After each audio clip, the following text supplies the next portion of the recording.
ڈاکو کو پھانسی ہوئی. جب سلطان ڈاکو کو پھانسی کے تختے پر لٹکایا گیا تو اس سے پوچھا گیا تمہاری آخری تمنا کیا ہے؟ اس نے کہا میری آخری تمنا یہ ہے کہ بے پھانسی میری ماں کے سامنے مجھے دی جائے. اس کی ماں کو بلایا گیا, کہا تیرا بیٹا تیرے آنکھوں کے سامنے مرنا چاہتا ہے. سلطان ڈاکو کی ماں کی آنکھوں میں آنسو آ گئے. پولیس والوں نے پوچھا آخر ماں کے سامنے تم کیوں مرنا چاہتے ہو؟ اس نے کہا تاکہ میری ماں دیکھے موت کے وقت پیر کیسے تڑپتے ہیں, ہاتھ کیسے تڑپتے ہیں اور روح کیسے نکلتی ہے. کہا لیکن تم اس کے لیے ماں کو کیوں مجبور کر کے لائے ہو؟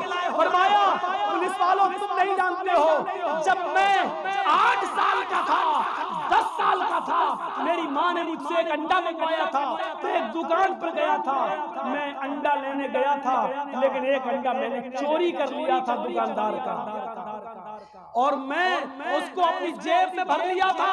پھر میں نے اس کے پیسے نہیں دیے تھے, واپس آ گیا.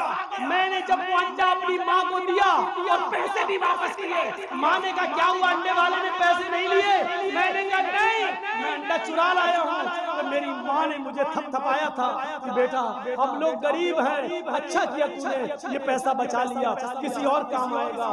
پھر یہی سے مجھے چوری کی عادت پڑتی ہے, میرے حوصلے پڑتے ہیں, پھر میں ڈاکو بنتا ہوں. پھر میں نے لوگوں کا مال لوٹا اور جب لوگوں نے نہیں دیا تو میں نے ان کی جانیں لی.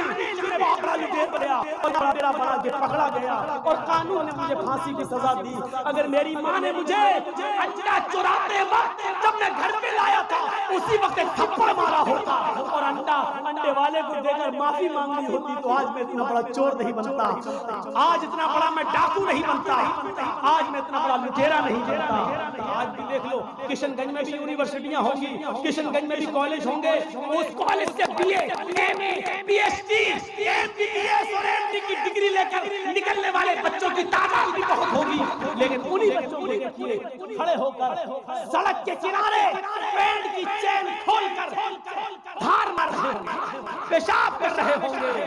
یہ ان یونیورسٹیوں کے فارغ اسٹوڈنٹ ہیں جو فارغ ہو کر نکلے, جن کو ایم ڈی کرنے کے بعد ایم بی بی ایس کرنے کے بعد پیشاب کرنے کی عقل نہیں آئی ہے. ان سے تو بہتر وہ کتا ہے جو کم سے کم پیشاب کرتا ہے تو ایک ٹانگ تو اٹھا لیتا ہے تاکہ اس کے اوپر چھینٹے نہ آئیں. انہوں نے یونیورسٹی سے پڑھنے کے بعد بھی یہ کتے سے بھی بدتر بن کر نکلے ہیں. وہ یونیورسٹی میں انسان نہیں اور کالج ان کو انسان نہیں بنا سکے اور اسکول ان کو انسان نہیں بنا سکے. M D P H D کرنے کے بعد بھی آج کتوں سے بری طرح پیشاب کرتے ہوئے نظر آئے. کہہ لیجیے مجھے کتا گدھا بولتا ہوں.